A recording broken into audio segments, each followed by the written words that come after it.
ಪರಂ ಶಾಂತಿ Kannada YouTube channel ಪರಂ ಶಾಂತಿ ಬೇಹದ್ ಜ್ಞಾನಕ್ಕೆ ಸ್ವಾಗತ. ಇಂದು ನಾವು ಪರಂಧಾಮದ ಬಗ್ಗೆ ತಿಳಿದುಕೊಳ್ಳೋಣ. ವಿಷ್ಣುಪುರಿಯ ನಂತರ ಶಿವಪುರಿ ಇದೆ. ಅಂದರೆ ಕಾರಣ ಜಗತ್ತಿನ ನಂತರ ಮಹಾಕಾರಣ ಜಗತ್ತು. ಮಹಾಕಾರಣ ಜಗತ್ತು ಅಂದಾಗ ಶಿವಪುರಿಯನ್ನು ನಾವು ಕಳೆದ ಭಾಗದಲ್ಲಿ ತಿಳಿದುಕೊಂಡೆವು. ಶಿವಪುರಿಯಿಂದ ಮೇಲಿರುವಂತಹ ಲೋಕ ಪರಂಧಾಮವಾಗಿದೆ. ಇಂದು ನಾವು ಪರಂಧಾಮವನ್ನು ತಿಳಿಯೋಣ. ಪರಂಧಾಮವು ನಮ್ಮ ಬ್ರಹ್ಮಾಂಡದ ಅಂದರೆ ಸೋಲಾರ್ ಸಿಸ್ಟಮ್ನ ಸರ್ವೋಚ್ಚ ಆಯಾಮವಾಗಿದೆ. ಇದನ್ನು ಅಮರಲೋಕ ಎನ್ನಲಾಗುತ್ತದೆ. ನಿರಾಕಾರಿ ಶಿವನು ಒಂದು ಬ್ರಹ್ಮಾಂಡದ ಮಾಲೀಕನಾಗಿದ್ದಾನೆ. ನಿರಾಕಾರಿ ಶಿವನನ್ನು ನಮ್ಮ ಬ್ರಹ್ಮಾಂಡದ ಪರಬ್ರಹ್ಮ ಪರಮೇಶ್ವರ ಎಂದು ಕರೆಯಲಾಗುತ್ತದೆ. ಪರಂಧಾಮದಲ್ಲಿನ ಆತ್ಮರು ಭಾವಾತೀತ, ಕರ್ಮಾತೀತ, ನಿರಾಕಾರಿ ಕೈವಲ್ಯ, ಪರಮ ಸುಖ ಮತ್ತು ಪರಮ ಶಾಂತಿಯ ಸ್ಥಿತಿಯಲ್ಲಿ ಇರುತ್ತಾರೆ.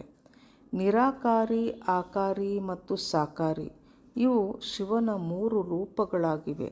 ನಿರಾಕಾರಿ ಶಿವ ಪರಂಧಾಮದಲ್ಲಿ ನೆಲೆಯಾಗಿದ್ದಾನೆ. ಆಕಾರಿ ಶಿವನು ಶಿವಪುರಿಯಲ್ಲಿ ಇರುತ್ತಾನೆ ಮತ್ತು ಸಾಕಾರಿ ರೂಪನಾದ ಶಂಕರ ಅಥವಾ ಮಹಾದೇವ ಹಿಮಾಲಯ ಕೈಲಾಸದಲ್ಲಿ ವಾಸ ಮಾಡುತ್ತಾನೆ. ನಿರಾಕಾರಿ ಶಿವನನ್ನು ಸ್ವಯಂಭೂ ಎನ್ನಲಾಗುವುದಿಲ್ಲ, ಏಕೆಂದರೆ ಶಿವನ ರಚನಾಕಾರ ಮಹಾಶಿವನು ಇದ್ದಾನೆ. ಮಹಾಶಿವನು ಒಂದು ಗ್ಯಾಲಕ್ಸಿಯ ಮಾಲೀಕ. ನಿರಾಕಾರ ಶಿವನು ಸ್ವಯಂ ತಾನು ಯಾವ ಕಾರ್ಯವನ್ನೂ ಸಹ ಮಾಡುವುದಿಲ್ಲ, ಅವನು ಮಾಡಿಸುತ್ತಾನೆ. ಅವನು ಎಂದಿಗೂ ಕರ್ಮಬಂಧನಕ್ಕೆ ಒಳಗಾಗುವುದಿಲ್ಲ. ನಿರಾಕಾರಿ ಶಿವನು ಶಿವಶಕ್ತಿಯ ಮೂಲಕ ಮತ್ತು ಶಿವಶಕ್ತಿಯು ಬ್ರಹ್ಮನ ಮೂಲಕ ಸೃಷ್ಟಿ ಮತ್ತು ವಿಷ್ಣುವಿನ ಮೂಲಕ ಪಾಲನೆ ಹಾಗೂ ಶಂಕರನಿಂದ ವಿನಾಶವನ್ನು ಮಾಡಿಸುತ್ತಾರೆ.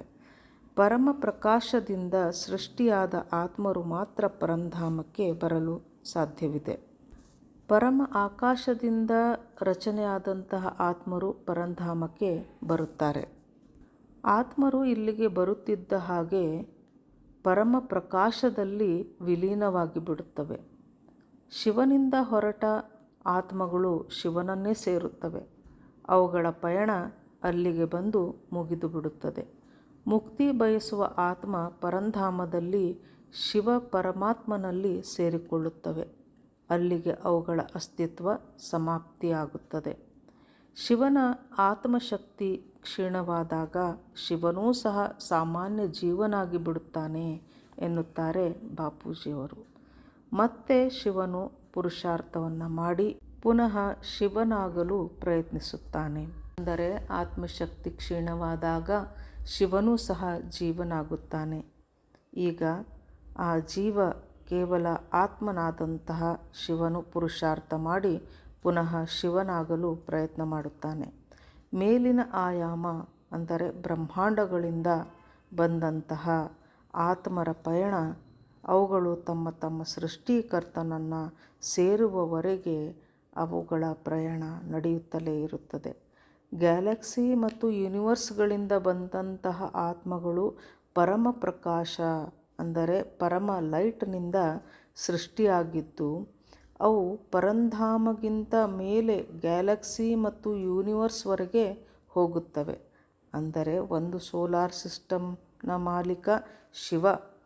ಇಲ್ಲಿಯ ಪರಂಧಾಮಕ್ಕೆ ಬಂದಂತಹ ಆತ್ಮಗಳು ಪುನಃ ಇಲ್ಲಿಂದಲೂ ಮೇಲೆ ಅಂದರೆ ಗ್ಯಾಲಕ್ಸಿ ಯೂನಿವರ್ಸ್ಗಳಿಗೆ ಹೋಗಲು ಬಯಸುತ್ತವೆ.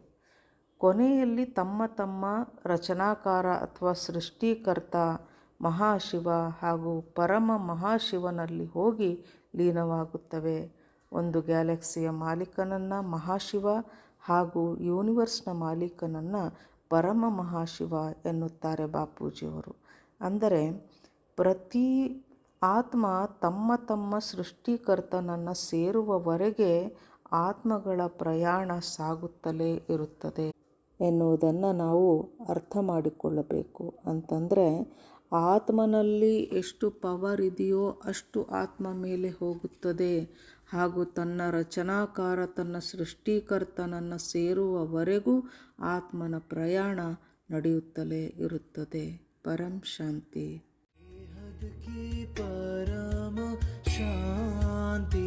जो बोलो परम शांति। Join us daily for our morning live meditation, Monday to Saturday, 5:30 to 6:30 a.m. Join us daily for live meditation, 10 p.m. to 11 p.m. on YouTube Live. Subscribe now. Website www.paramshanti.org.